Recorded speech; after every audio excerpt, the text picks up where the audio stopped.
In 1988, in Healy, on the southern edge of Sheffield, the bulldozers came for Little London Works. The forge went quiet. The grinding wheels stopped. The walls came down.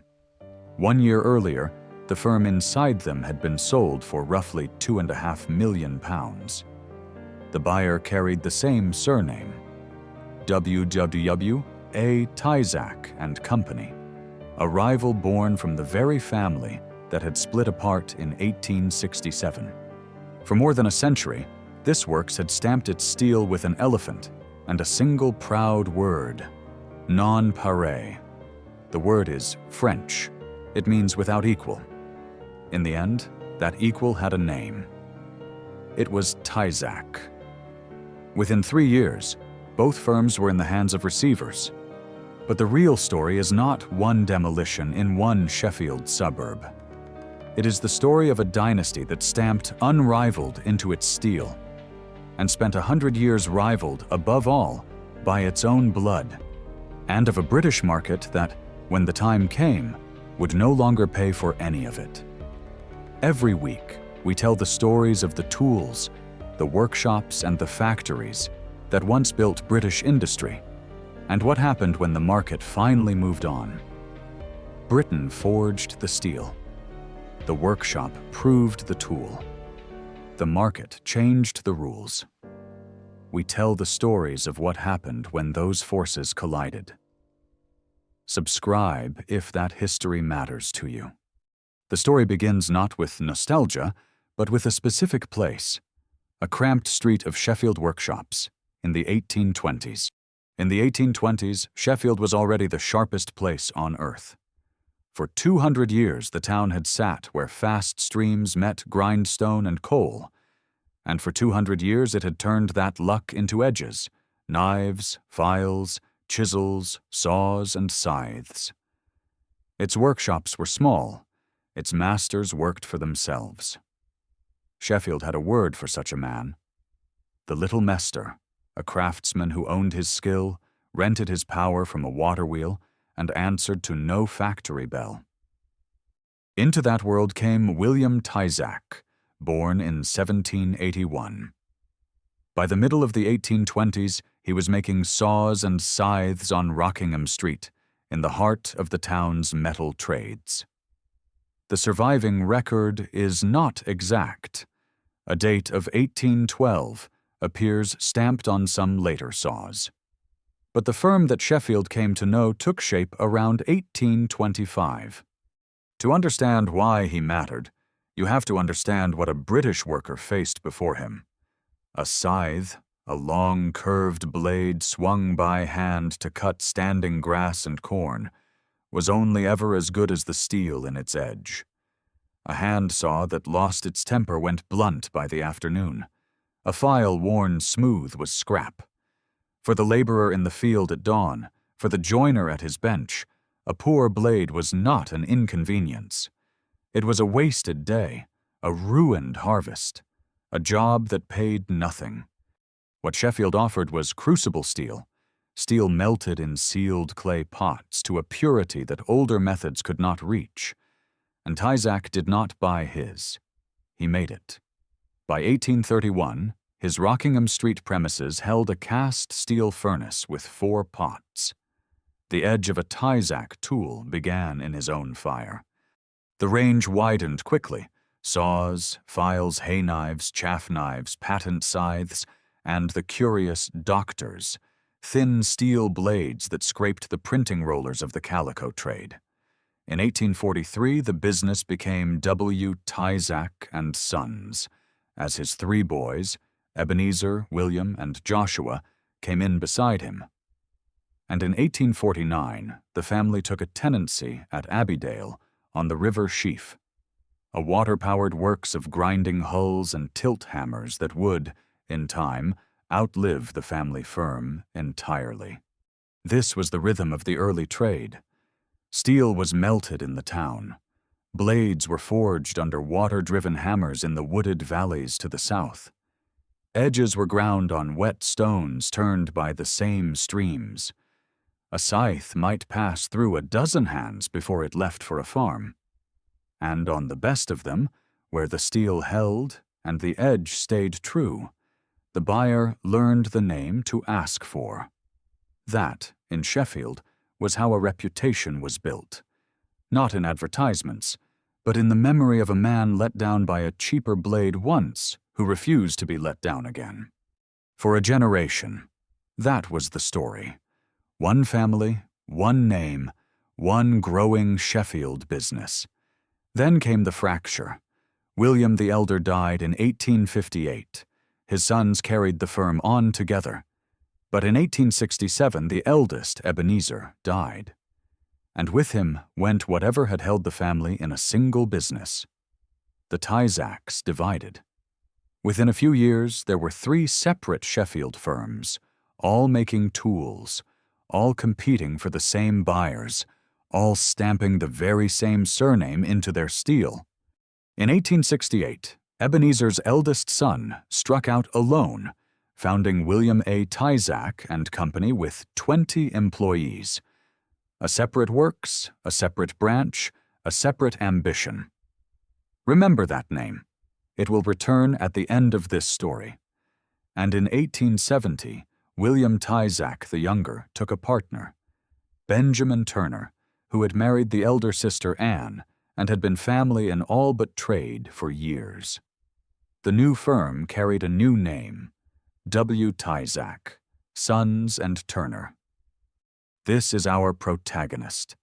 It was born not from invention, but from inheritance and division. One branch of a quarreling family, setting out to prove it was the truest Tyzack of them all. For 6 years it grew in the shadow of the old works.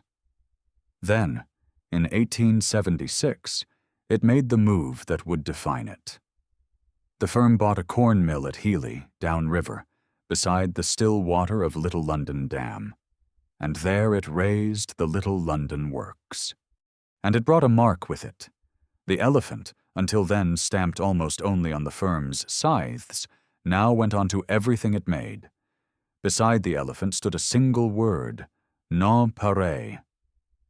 The word is French. It means without equal.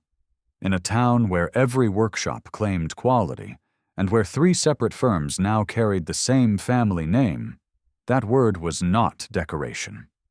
It was a flag, planted in contested ground. By now the elephant itself had become something rare in the trade, a mark a buyer trusted before he had even tested the steel. It had grown up on the firm's scythes, where a season of hard mowing exposed a weak blade fast, and a name that survived that test carried weight. To move the elephant onto saws, files, and edge tools was to lend all of them that hard-won credit.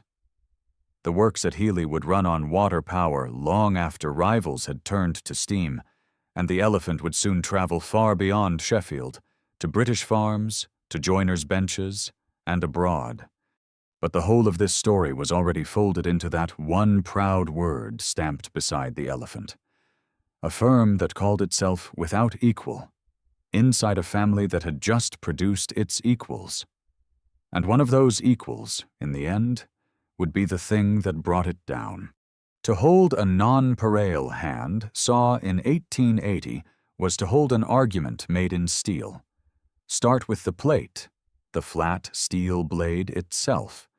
A cheap saw was the same thickness from edge to back, and it bound in the cut, gripping the wood and fighting the hand. A Tyzack plate was taper ground thinner along its back edge than along its toothed edge, so the blade slipped free as it worked and never pinched. The cut stayed open. The arm stayed fresh. Along the bottom ran the teeth, counted in points per inch, the number of teeth in every inch of blade. Fewer, larger teeth for fast, rough cuts, more, finer teeth for clean, slow ones. And each tooth was given its set, bent very slightly to the side, alternately left and right, so the saw opened a channel just wider than its own back. Without set, a saw jams in the wood. With it, the blade breathes. All of it depended on temper, the controlled heating and cooling of steel that decides whether a blade is hard enough to hold an edge, yet springy enough not to snap. Too soft, and the teeth round off in an hour. Too hard, and the plate cracks under the first knot. The entire craft of the Sheffield saw lived in that narrow band between brittle and blunt. A Tyzack blade carried 3 words etched into the steel that staked the firm's name on getting it right: tested for hardness and temper. Beside them, the elephant. Then the handle, the tote in the trade, shaped from close-grained apple or beech, cut to fill a working palm, fixed with brass screws, one of them stamped with the maker's mark. It was carved to a curve a man could pull on all day without his hand cramping. Nothing about it was accidental. This was the moat, the thing rivals could not easily copy. It was not a single patent. It was not a clever mechanism. It was consistency. Sheffield was full of men who could forge one superb saw. Tyzack Sons Turner could forge 10,000 that were all the same. That came from melting its own crucible steel and from forging under water power. Slow, heavy, even blows from hammers driven by the river, where the works at Healy kept water-driven forging long after rivals had switched to steam. The river did not hurry. Neither did the steel. The firm also learned, as every great Sheffield house did, to sell at more than one price. The finest steel went out under the nonpareil name. Cheaper grades carried other marks. It was a sensible answer to a hard question: how to serve both the man who wanted the very best and the man who could only afford good enough. It looked like ordinary commercial sense.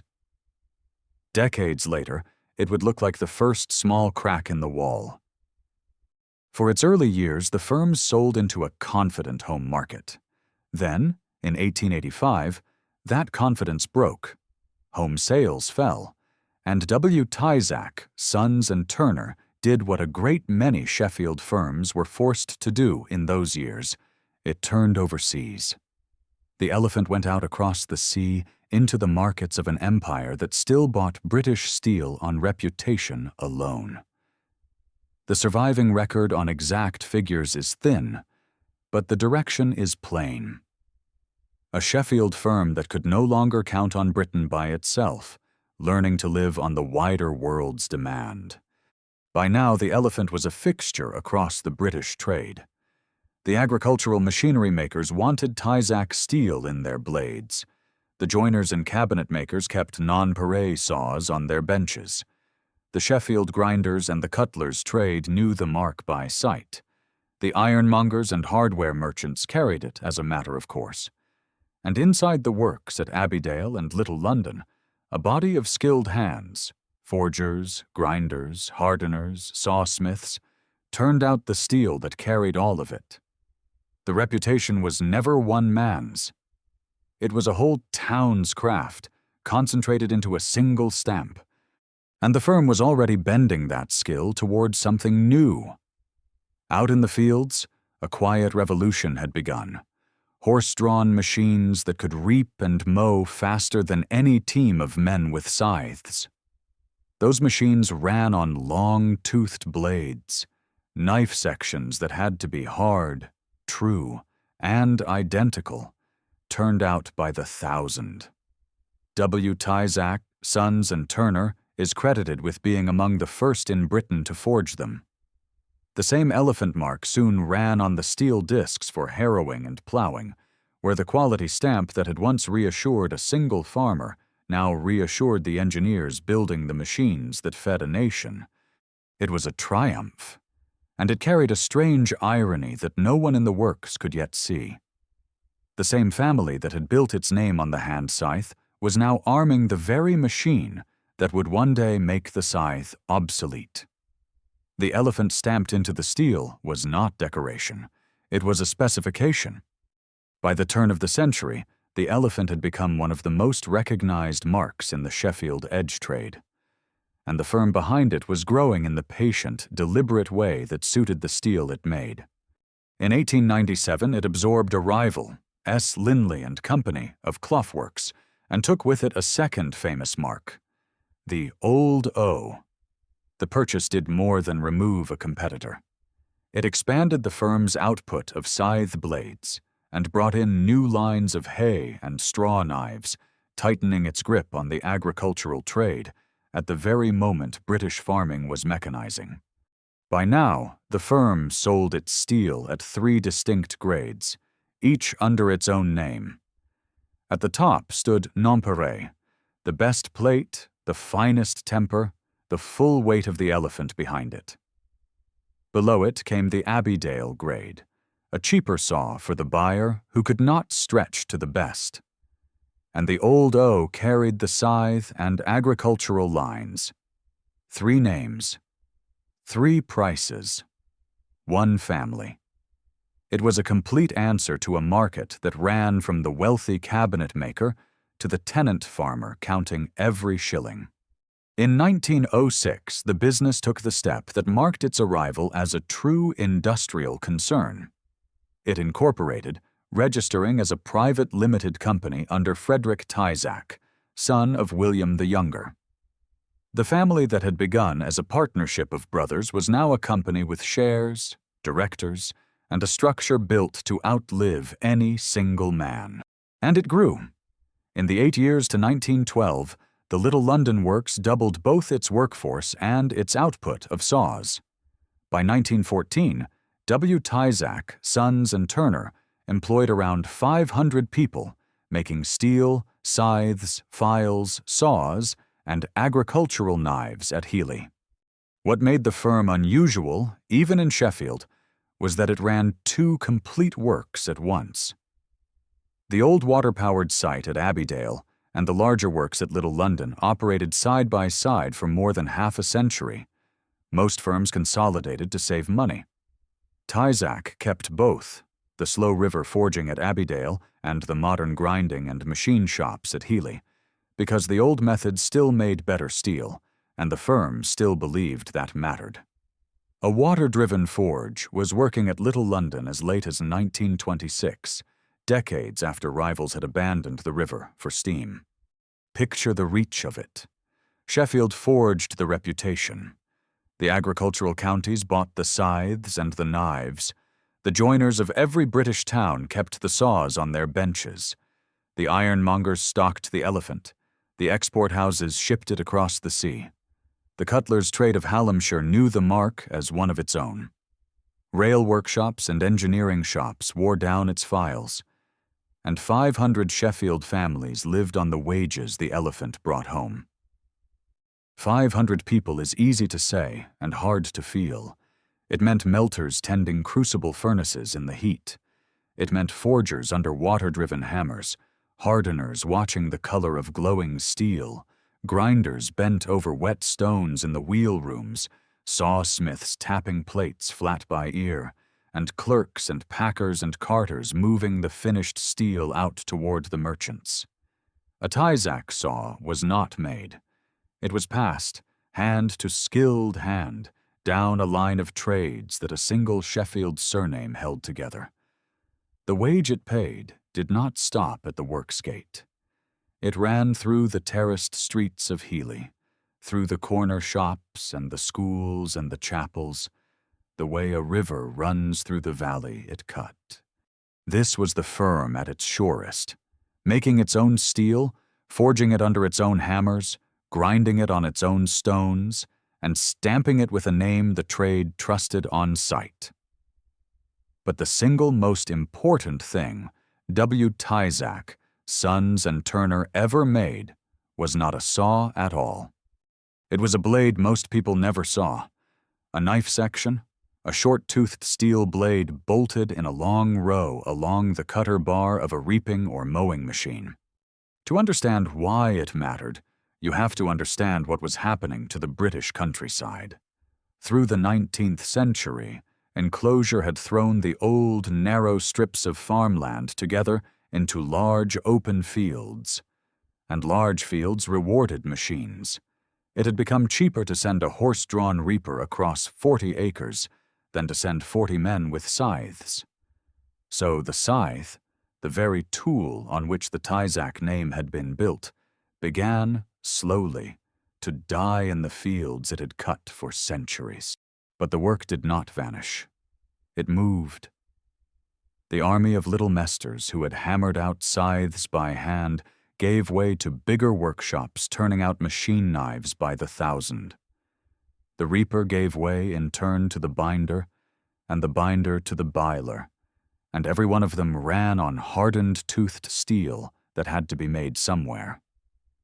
W. Tyzack, Sons and Turner, credited among the first in Britain to forge those knives, rode the change instead of being crushed beneath it. The firm that armed the machine outlived the tool the machine replaced.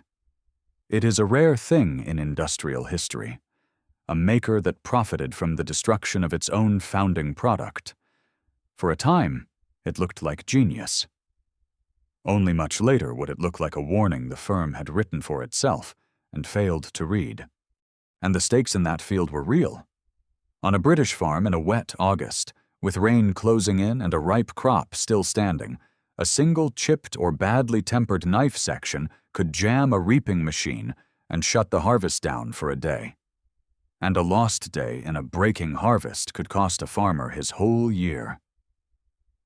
A true Tyzack section, hard and exactly the same as the one bolted beside it, kept the cutter bar running and the crop coming in. The elephant on a farm blade was not pride.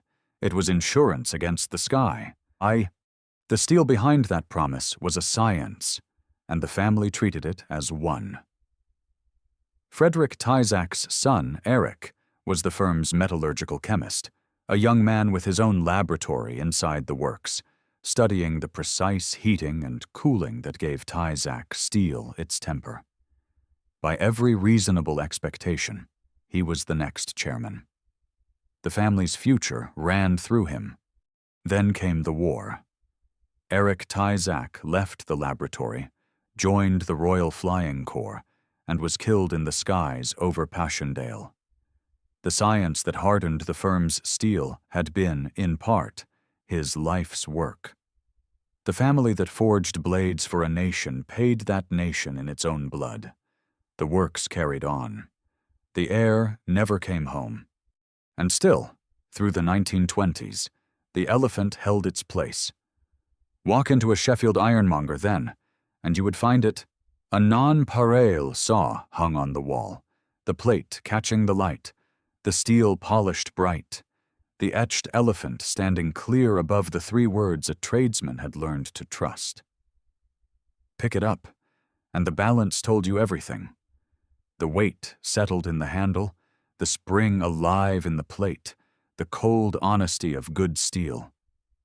Draw a thumbnail along the teeth, and you could feel the even set. Tap the plate, and it rang true. It cost more than the saw hanging beside it, and every joiner in the shop knew exactly why. This was W. Tyzack, Sons and Turner at its height.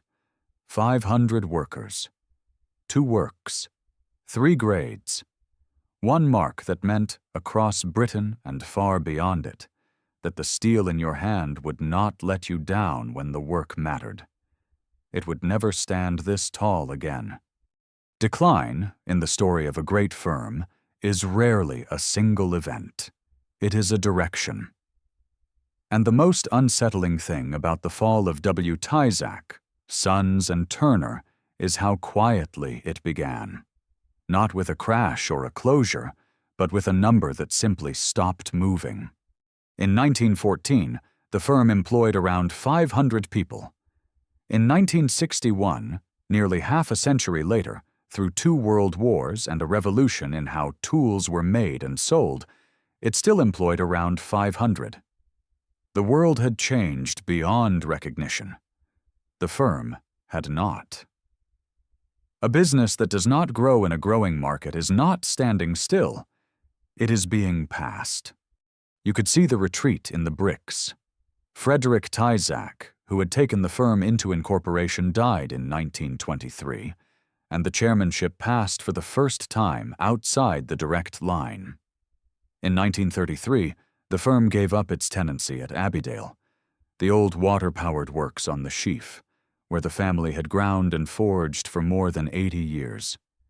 The historic heart of the business, the place where the elephant had earned its name, was simply let go. And in 1948, Tyzack Sons Turner became a public limited company. Each step was reasonable. Together they told one story: a family loosening its grip, finger by finger, on a business it had once held whole. What was passing the firm were forces no single director could have stopped, and they arrived, as they did for so much of Sheffield, in sequence. The first was the one the firm had helped set in motion. The mechanization of the harvest, which Tyzack had armed and profited from, did not stop at the scythe. It kept going.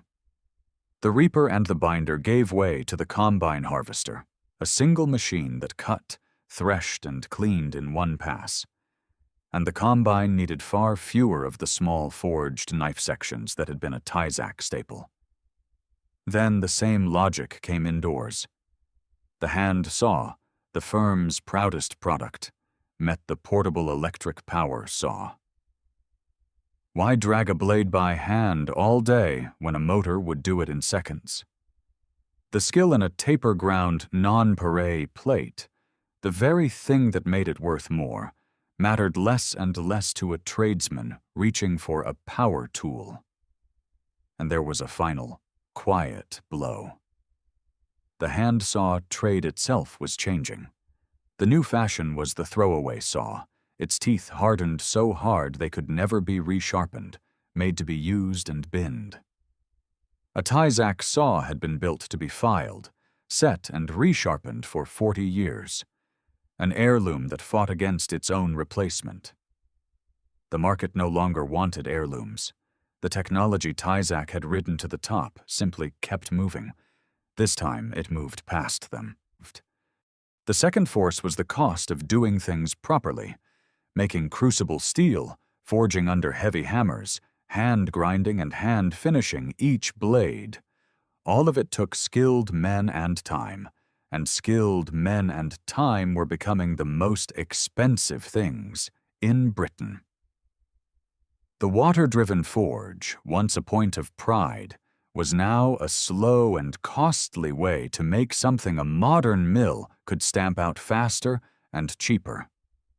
The very craftsmanship that had built the elephant's name had become an expense the market would no longer reward. A tool could still be excellent. It could now also be simply too dear for the shelf it had to sell from. And the shelf itself was changing, in what it carried and in who owned it. The third force was the import, and the cheaper homemade copy beside it. After the Second World War, the British market filled with saws and tools that cost a fraction of a non-pareil, and lasted, for most buyers, more than long enough. They did not need to be better. They only had to be good enough for the man standing in the shop with a few shillings to spend. Tyzack had spent a century perfecting the difference between good and excellent. The post-war buyer, more and more, could not afford to care, and the shops themselves were consolidating. The independent ironmonger who had known the elephant by name, who could advise a customer and stock 3 grades of a thing, was giving way to larger chains and self-service aisles that bought on price and shelf space and turnover. In that new kind of shop, a famous Sheffield mark was just another label competing for a hook. The firm's old habit of selling at 3 grades now turned against it.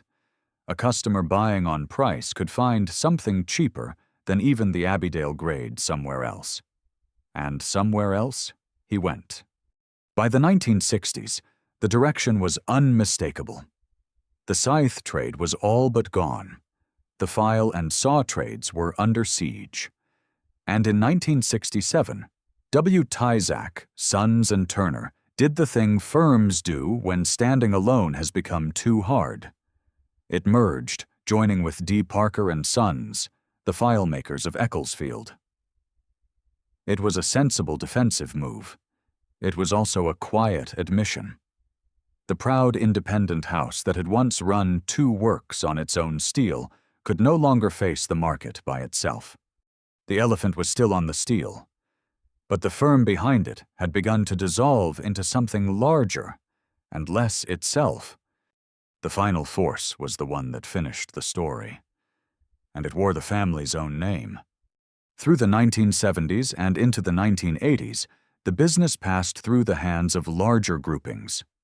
By 1986, it had become part of something called the Tyzack Turner Group, an engineering and packaging concern in which a famous tool-making name was now one asset among many. The old works at Healy still stood. The elephant still ran on the saws. But the steel, the family, the methods, and the meaning behind the mark had thinned, year by year, into a trademark that a corporation could buy and sell like any other. And then, in a turn no novelist would dare to invent, it was bought by a Tyzack. In 1987 and 1988, W.A. Tyzack and Company, the rival firm founded back in 1868 by Ebenezer's son, the branch that had split from the family more than a century before, acquired the hand tool and engineering business of its old relation for around £2.5 million. The two halves of a quarrel that began in 1867 were, at last, under a single roof.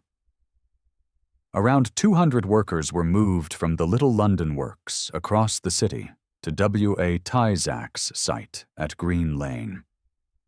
For those who made the move, it was a reprieve. For the works they left behind, it was the end. And then the Little London Works came down. In 1988, the buildings at Healy, the forge, the grinding shops, the warehouses that had carried the elephant for more than a century, were demolished. The machines were dispersed or scrapped. The dies and patterns that held 100 years of saw and scythe shapes, the wet, grinding stones, the benches polished by generations of working hands, gone in the unsentimental arithmetic of a property site cleared for redevelopment.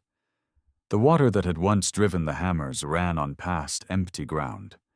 What followed was swift, and it caught the buyer as surely as the bought. The enlarged business was shaken by a boardroom struggle and an outside takeover attempt that came to nothing. In 1989, the management bought the firm out. Within roughly 2 years, it was over. In 1991, the receivers were called in, and the combined Tyzack enterprise, the rival that had done the buying as much as the relation it had swallowed, was broken up and sold off in pieces. One fragment, making transmission components, was bought by an Austrian engineering group and carried the Tyzack name on until 2008. The machine knife and grass care lines, the harvest blades that had once been the firm's genius, were sold off to another company altogether. The elephant, the nonpareil, the old O, scattered, shelved, or simply gone. Look at where each part of the business had gone, and the pattern is plain. In the fields, the forged knife section had been displaced by the combine harvester above, and by cheaper imported blades below. On the joiner's bench, the resharpenable nonpareil saw had been displaced by the electric circular saw and the throwaway hardpoint blade. In the tool room, the hand-cut British file had been undercut by imported files at a fraction of the price. Segment by segment, the firm had not been beaten by a better Tyzack idea. It had been quietly emptied out from beneath, in every market it had once owned, by products that asked less of the steel and less of the buyer's purse. A great firm is rarely killed by one blow. It is outvoted, a shilling at a time, by a market that has changed its mind about what a tool is for. And it was not only Healy. Across the wider family, the same years proved terminal. In London, the separate tool merchant branch, S. Tyzack and Son of Old Street, who had sold tools under the family name since the 1860s, was wound up in 1989. There was no single conspiracy in this, no shared cause, no villain at the center of it. There did not need to be. The same forces that had hollowed out one Sheffield works were emptying workshops, merchants, and toolmakers right across British industry. The Tyzacks simply happened to carry one name through all of it, so that when the end came, it came to the name again and again. The deepest irony was the simplest one. A firm that had stamped its steel without equal was not, in the end, brought down by a superior rival, or a better blade, or a cleverer design. It was brought down by a market that had stopped asking which tool was best and started asking only which was cheapest. The elephant had spent 100 years answering a question the buyer no longer wished to ask. There was no failure of craft in any of it. The saws were as good in 1980 as they had been in 1910. Arguably better. That was precisely the tragedy. The firm did everything its founders would have asked of it, and the world simply revalued the answer down to nothing. And so the story closed the way Sheffield's stories so often did. The orders thinned. The skilled men aged out. The cheap saws took the shelf. The proud old grades blurred into a trademark. The rival bought the relation. The check cleared. The works came down. The forge fell silent. The receivers arrived. The name was sold for parts. The elephant stayed on the steel. So what survives? As a maker of tools, W. Tyzack Sons Turner is gone. There is no factory, no forge, no family firm. The name lingered a while longer, on an Austrian-owned engineering company until 2008, and on grass care blades sold by another business entirely. But the thing itself, the Sheffield house that melted its own steel and stamped it with an elephant, ended in the receivership of 1991. Some names survive the British market. This one did not. The silence where the works stood is part of the story. And yet the tools refuse to disappear. Walk a British car boot sale on a wet Sunday, and you will still find them. A nonpareil saw for £1 or £2, the elephant faint beneath a film of rust, lying in a box between a kettle and a fishing reel. On woodworking and tool restoration forums, a quiet community of British enthusiasts buys, cleans, sharpens, and trades them, dating a saw by the shape of its etch and the wording of its guarantee. Retired Sheffield toolmakers, collectors, green woodworkers, and amateur restorers pass the knowledge between them, the way the trade once passed a saw from hand to hand. They scan and share the old Tyzack catalogs of 1921 and 1950, keeping the firm's own record alive online long after its offices closed. The finest examples are studied and kept in collections such as the Ken Hawley Collection in Sheffield, an archive devoted to the city's tool trades, and in the museums that hold Sheffield's industrial memory. A saw that once cost a tradesman a day's wage is now, cleaned and sharpened, often worth more than it ever sold for new. Why bother? Because the original still does something the bargain copy cannot. Take an old nonpareil plate, file the teeth, set them true, and it will track a straight line through hard timber that a throwaway saw wanders out of within a year. And then it will do it again for another 50. The modern hardpoint saw is sharper out of the packet and dead within months, bound for landfill. The Tyzack saw was made to be renewed. Every time it dulls, a few minutes with a file returns it to life, and the steel is good enough to take that treatment for generations. For a restorer, for a hand tool woodworker, for anyone who still cuts a dovetail by hand, that is not nostalgia. It is simply the better tool for the job, bought once and kept for a working life and beyond. And the places? Stand today where the little London works once stood, in Heeley on the southern edge of Sheffield, and you will find no forge and no chimney. The site was cleared after the demolition of 1988 and given over to redevelopment. A road called Broadfield Court now runs across ground that once rang with hammers. The water that drove them still flows nearby. There is almost nothing to tell a passer-by what was made here, or how many families it once fed. Across the city, the Green Lane Works, where the surviving workers were sent, still stands and is being preserved, a fragment of the old steel district kept against the tide. But there is one last twist, and it is the strangest of all. The works that survived was not the one the firm chose to keep. It was the one it threw away.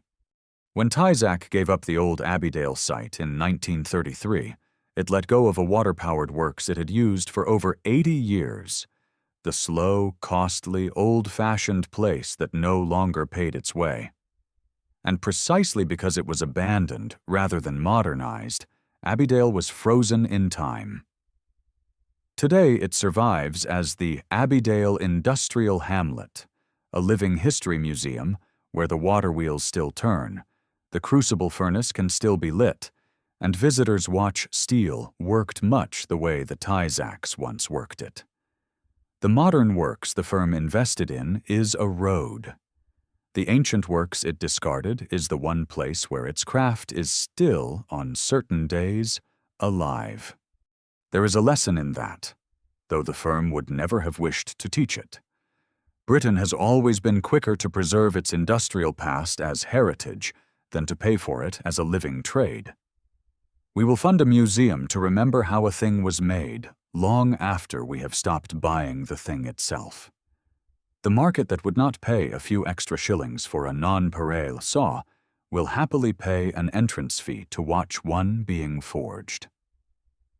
What was lost at Heeley was never just chrome and cast iron. It was a way of working, a belief that a tool should be made once, made well, and kept, quietly outvoted by a world that decided it was cheaper to replace than to repair. Somewhere in Sheffield tonight, on a workshop bench not far from where the wheels still turn at Abbeydale, an old hand saw lies with its teeth toward the wall.